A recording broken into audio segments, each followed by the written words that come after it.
Hello there, Ray here, and I'm here back on the ProtoTech server because today we're going to build a overworld peaceful mob switch as well as work on our mule caravan. You may have noticed that I'm wearing this pink leather armor here, and I actually got this from our small Valentine event that we did on the server where we stuck everyone's name into a dispenser and then we randomly picked each other's names and gave each other gifts.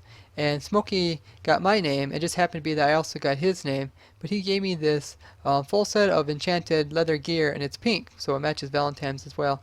At the end of the video, I'll put some screenshots of the different little stuff that people built for the Valentine event. It's kind of nice.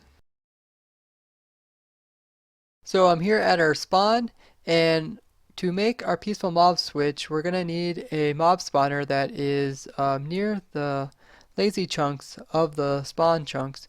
And over here, just behind Decaf's big warship he has here, there is a spawner. We actually have, let's see, we have a zombie spawner, a spider spawner, and we have another zombie spawner. It's over here somewhere. I think I found it over here.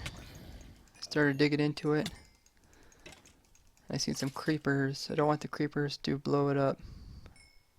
I try to come in from the other side, but creepers are everywhere. I lit up the dungeon and I walled this off because mobs kept coming through here. And let's see what's in the chest. Oh, a name tag and a saddle. And nothing good in this one. I noticed that my armor took quite a beating, so I'm going to have to repair that pretty soon. But now I'm just going to clear this room out so I can start building on it. A lot of times when I work around spawners, I like to prevent myself from accidentally clicking on them with my pick. So a lot of times I will stick a block type that I cannot destroy with my pick around them. And a lot of times I'll use cobwebs because it seems like cobwebs, you know, you don't ever hit it with your pick and you'll never hit it with your axe to get through it. So this is just a prevention so I don't accidentally break the spawner while digging around here. I always keep some lava buckets and some wood on hand just in case I need to make another portal, as well as obsidian. And you just put their lava down, then you have your wood over here. Then the lava down below will light this wood on fire here, which will cause a fire block to be set within this portal, and it'll light this portal up. So instead of carrying a flint and steel, I just do that. The Nether Portal finally turned on, so let's see where that goes to. I think it's going to take me to the iron farms portal, yeah. So actually I'm going to have to move this portal and then move it up a little bit so that I can use it for the poppy farm, or the iron farm, as well as the new spawner. So the new nether portal will be over here and the old one was over there, and this one should take me to the spawner that we're working on, and also set this up so that the poppies from the iron farm can also come through this portal and have these iron bars here. And when the poppies come through, they'll just fall down between the iron bars and get burnt up in the fire. That way it doesn't collect as entities there. As well as you don't have to worry about players falling through there. So let's see where this takes us. Hopefully it takes us to the zombie spawner that we're working on right now. Yep, this is the correct spot. I got the spawner room all cleared out. And I cleared out 11 by 11 room. And the spawning for the spawner is spawned in a 9 by 9 area. So I gave myself 1 meter on all sides so I can put in a skin around this.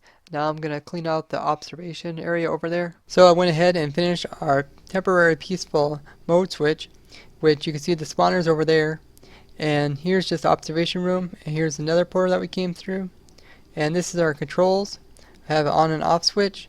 Then I have an AFK mode and a manual mode. And then there is the option for 140 mob cap or a 280 mob cap. The way that this works is that the zombie spawner will keep spawning in zombies, and we'll just keep taking the zombies and storing them over here. And eventually there will be so many zombies in this location that they will take up all the mob cap so that no other hostile mobs can spawn anywhere else in the overworld. And this will allow it so that other people that are online can be able to, you know, dig perimeters or build stuff without worrying about any hostile mobs affecting their gameplay. But in single player, you can actually have this mob spawner in your lazy chunks, and you can store your mobs in the lazy chunks as well. And then when you leave the nether portal, you will be able to just leave and travel into a different area in the overworld, and you can actually keep these loaded in your lazy chunks. But in multiplayer, the lazy chunks will actually despawn mobs as well. So if I leave, then these zombies will despawn. So we'll just leave an account here, and they'll keep these zombies loaded. This will allow it so that other places in the overworld will not have any hostile mobs. I turn the spawner on, so now the spawner should be spawning as zombies and have a night vision potion. But we can go look at the wiring.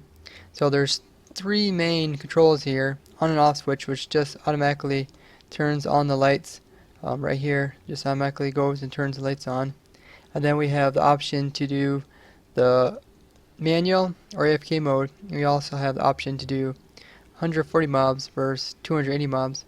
So right here, the main signal is just this redstone, which goes up and will light up the mob spawner so they can't spawn any more zombies, as well as light up the observation room. And this just uses the signal strength of a iron pressure plate, which can go up to 140 mobs. So once it reaches 140 mobs, if it's set to 140 mobs, it will automatically light it up if you have an AFK mode. If AFK mode is shut off, then this piston will come in and cut the wire off so that as many mobs as will keep spawning until you come back and shut it off. And then if we want to get to 180 mobs, the way that works is that since iron pressure plate can only go up to 140 mobs, is that once it reaches 140 mobs, which is a signal strength of 15, it will come through here and it will power this here, which will just open up another room over here, and then it will also push this piston here, which will just push all 140 zombies over into another chamber, and then it'll close it, and then it'll lock it like it's doing here. And then once it's locked, then it'll just count up another 140 mobs. Then after that, then the light will reach 15 and it'll shut off. That's pretty much all the wiring is to there, and it's a bit messy, but it works. I did have a kill switch which killed all the mobs, but since we're in lazy chunks, they will automatically despawn once you leave the portal, or once you leave the portal and then go back into the overworld. So the spawning room is just some water down below, all pointing towards the center, and the water is indented a bit so it don't quite reach the center. And in the center is just a plus sign, and we just have kind of a decorative logs here that go all the way through to the top. Now zombies, you don't really want them to be spawning on top of your spawner because they will hold up the limit. So we got some logs up there to prevent it, as well as zombies won't be able to spawn below the spawner. So these logs here don't really bother with the spawning as well. And they help funnel in the mobs, so when the zombies come here, even if there's like 2 zombies here, they'll eventually push themselves into this plus sign here. And down here we just have the same thing with some water indented into the walls, and it just pushes them towards the center here, and all the zombies will end up down in this hole here. And here we just have some glass up above there, so that you can observe all the zombies down there. That's pretty much all there is to the zombie spawner. Now if people get annoyed by the hostile mobs, they can always come here and leave an account here and get rid of all the hostile mobs in the world. But they can always, sleep away the nights. Or like what I used to do, I used to have like a pack of 30 dogs, and I used to try to keep the mobs off with my dogs. But a lot of times what would happen is a witch would come by and splash all your dogs with poison potion, and then a creeper would come by and blow up all the dogs. So that was kind of inefficient as well. Now that I finished the temporary peaceful mode switch, I'd like to get back to my island and finish working on the mule caravan so that we can move items from faraway distances back to other locations. So we're here at my island, and I removed some more of the peaceful mobs, and I got some more horse spawns. You see these are all naturally spawned in horses here. And I got the donkeys and some of the horses, and I just put some name tags on them and put them in this pin over here so that they don't count towards mob cap, and that's how these other horses spawned in. So now what I want to do is take these donkeys and horses and take them into the nether, and then put them into a kind of a simple mule breeding machine, so then that way I can easily get more mules if I need so, or else if I want to get more horses or just want to get more donkeys, or if other players on the server want to get these, then they can easily get them without having to try to transport these horses here on the island back to the places where they want them. And that's how you get pigs to fly.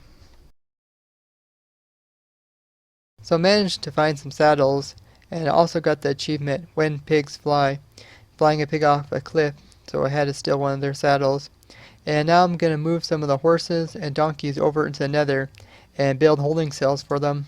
So I got one donkey into the nether. Now I'll try to get this other donkey in and see. Oh, he cannot even jump 2 meters. That is a pretty awful donkey.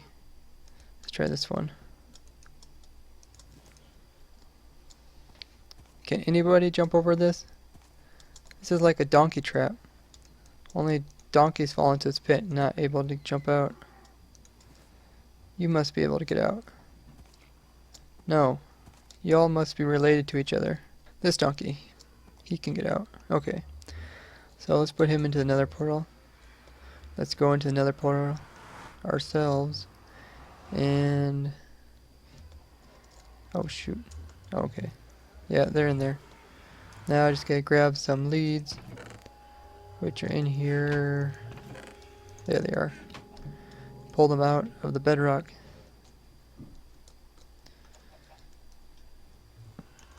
Come on. Okay, I got 2 donkeys in there now. So I built up a couple of the holding cells, and it's pretty simple. You just bring your donkey or horse up here, then you push up against these cobble walls, and you jump into this pin right here, and this will just hold the donkey in place, or the horse. So if we pull up the hit boxes of the donkey, you can see he fits in between all these cobble walls.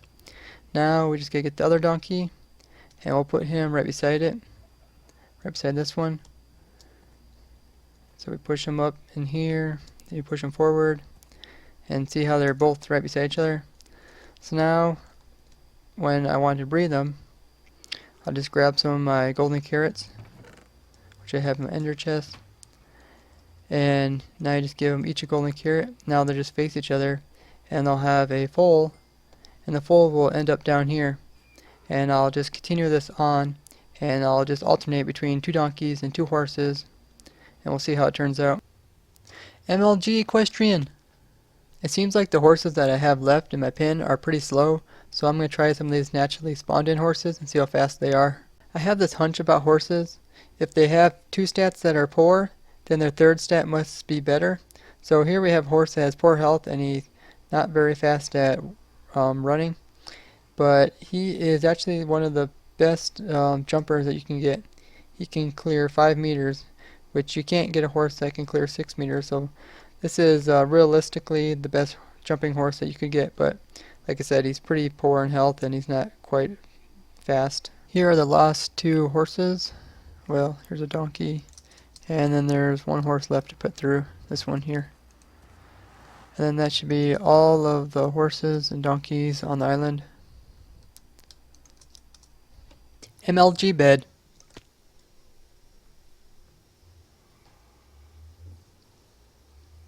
These poor jumping donkeys here need a little boost to help get up into their holding cells. So I got all the donkeys and horses in their pins, and it's alternating, so it's 2 horses and 2 donkeys.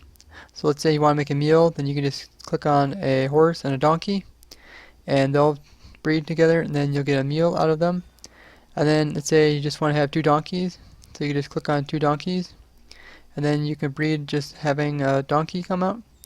And then over here I got the best runner with the best jumper. We'll just breed them, see what kind of horse we get out of this. But yep, that's pretty much how it works. And the horses will just be down here in this pin, and they'll eventually grow up, and then you can just pull them out on either side. So the extra horses I'm just taking and putting into this pin over here, and it's the same setup with the cobble fences, and just higher cobble fences, and then I have this little ramp here so they can just walk right in. You may have noticed these chickens here that I have caged up. These are chicken jockey chickens. So these are the chickens that come off of the chicken jockeys, and quite a few of them come from my portal farm. This is because when there's a chicken jockey within inside of my portal farm over there, it will, once I get far away from the portal, the chicken jockey, the pigment on top of it, will despawn, and then this will allow the chicken to instantly be teleported into this portal. So I'll have a whole bunch of these chicken jockey chickens inside of this portal here, and they'll be running around. You see one running around here, but they're kind of special because these chickens can actually despawn as well. So I have these 2 here name tagged, and I put them in this pin here so I can hold them. But they have the special ability so that they don't lay eggs like normal chickens, which in some cases you do need chickens that don't lay eggs because it can be kind of annoying to have a chicken that keeps laying eggs. Now I just bred a bunch of them for mules by just doing horse with donkey, then donkey with horse, keep alternating. Now with all these mules, I went and I got some sugar cane so that we could increase the process of them growing. I also got some more saddles in case somebody wants to put some saddles on their steeds, as well as I found some gold armor. So to increase their growth, usually just takes about half a stack, and then they will grow up. The first time you give them food, it was just a client-side glitch. So this is really just a small horse. Now if you actually click on um, this horse will make your character turn exactly in the same direction as the horse is facing. So it's kind of interesting. See, the horse is facing this way. If you try to right click on this horse, it is currently actually a baby mule. So if you click on it, you automatically turn the direction the horse is facing. So after feeding half a stack of sugar to a horse or a mule, the chance of him accepting you is pretty high. So like this one, he just accepted me right away. So that's what I'd recommend, about half a stack, and you'll probably get him to accept you pretty quickly. There's also another interesting glitch. So when you do feed, like say a baby right away, notice how big his hitbox is? Okay, and it shrank again. Now watch. This one, see how small it is?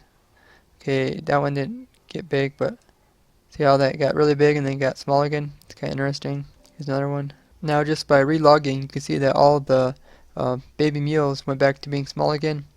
Yeah, that was just a visual glitch. I put some fence gates in here to help get them out of here. Once they become adults, they get kind of big and they won't be able to fit down through there. Now once you have a bunch of mules and donkeys, you can put chests on them, and then you can have them carry your items for you.